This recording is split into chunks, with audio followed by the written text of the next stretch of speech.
বন্ধুরা, আশা করি সবাই ভালো আছেন। একজন ড্রোন অপারেটরের মূল কাজই হলো নতুন নতুন জায়গা ঘুরে দেখা আর সেখানকার বৈচিত্র্যময় সংস্কৃতিকে ক্যামেরাবন্দি করা।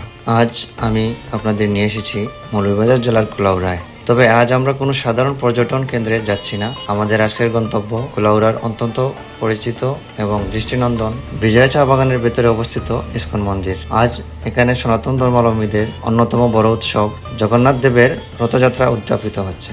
চা বাগানের এই শান্ত পরিবেশ আজ এক বিশাল উৎসবের রূপ নিয়েছে। তা দেখতেই আজ আমাদের এখানে আসা।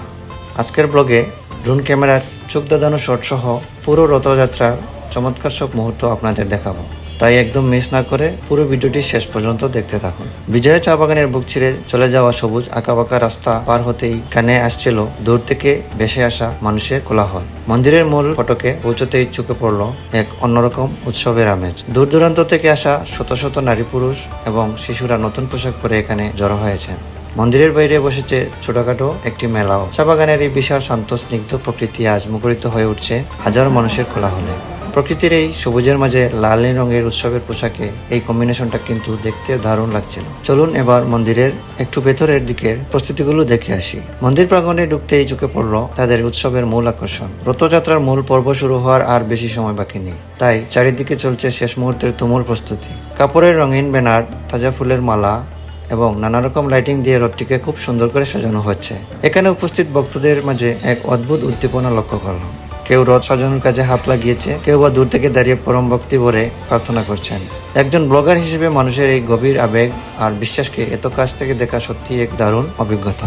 এবার আপনাদের ড্রোনের ক্যামেরার উপর থেকে এই উৎসবের বিশালতা দেখায়। স্ক্রিনে দেখুন আকাশ থেকে এই দৃশ্যটা কতটা চমৎকার লাগছে। চারিদিকের এই বিশাল চা বাগানের সবুজ গালিচার ঠিক মাঝখানে এই মন্দির প্রাঙ্গণে আজ যেন মানুষের একটা মহাসমুদ্র তৈরি হয়েছে। উপর থেকে না দেখলে আসলে বোঝাই যেত না যে এখানে কত হাজার মানুষ আজ সমবেত হয়েছে। কুলাউড়ার এই অপরূপ প্রাকৃতিক সৌন্দর্যের সাথে উৎসবের এই বিশালতা চোখ জোড়ানো এক রূপ নিয়েছে। চমৎকার এই ড্রোন শুটগুলোর জন্য ভিডিওতে একটা লাইক, কমেন্ট ও শেয়ার অবশ্যই আশা করতে পারি। অবশেষে শুরু হলো রথযাত্রার সেই কাঙ্ক্ষিত মূল মুহূর্ত। চারপাশের কোলাহল আর মানুষের স্লোগানে পুরো বিজয়া চা বাগান এলাকা এখন মুখরিত। হাজার হাজার মানুষ একসাথে মিলে রথের সেই বিশাল রশি টেনে টেনে সামনের দিকে এগিয়ে নিয়ে যাচ্ছেন। মানুষের প্রচন্ড ভিড় আর ধাক্কাধাক্কির মধ্যেও সবার চোখে মুখে অন্যরকম একটা আনন্দের ঝিলিক। আমাদের কুলাউড়ার এই অঞ্চলে সব ধর্মের মানুষ কিভাবে যুগ যুগ ধরে পাশাপাশি শান্তিতে বসবাস করছে এবং একে অপরের সংস্কৃতিকে সম্মান জানাচ্ছে, এই আয়োজনটি তার একটি বড় প্রমাণ। পারস্পরিক এই সম্প্রীতি আর উৎসবের আমেজ সত্যি মঞ্চ হয়ে যাওয়ার মতো। বিজয়া চা বাগানের এই সুন্দর পরিবেশ, কুলাউড়া ইস্কন মন্দিরের রথযাত্রার অভিজ্ঞতা আমার এই ট্রাভেল ডায়েরিতে চিরকাল স্মরণীয় হয়ে থাকবে। একজন মুসলিম বা একজন সাধারণ ব্লগার হিসাবে এই স্মৃতির মেলবন্ধন ক্যামেরাবন্দি করতে পেরে নিজেরও খুব ভালো লেগেছে। ভিডিওটি আপনাদের কেমন লাগলো কমেন্ট করে কিন্তু জানাতে ভুলবেন না।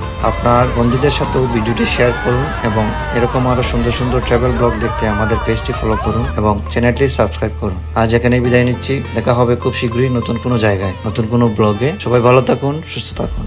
আল্লাহ হাফেজ।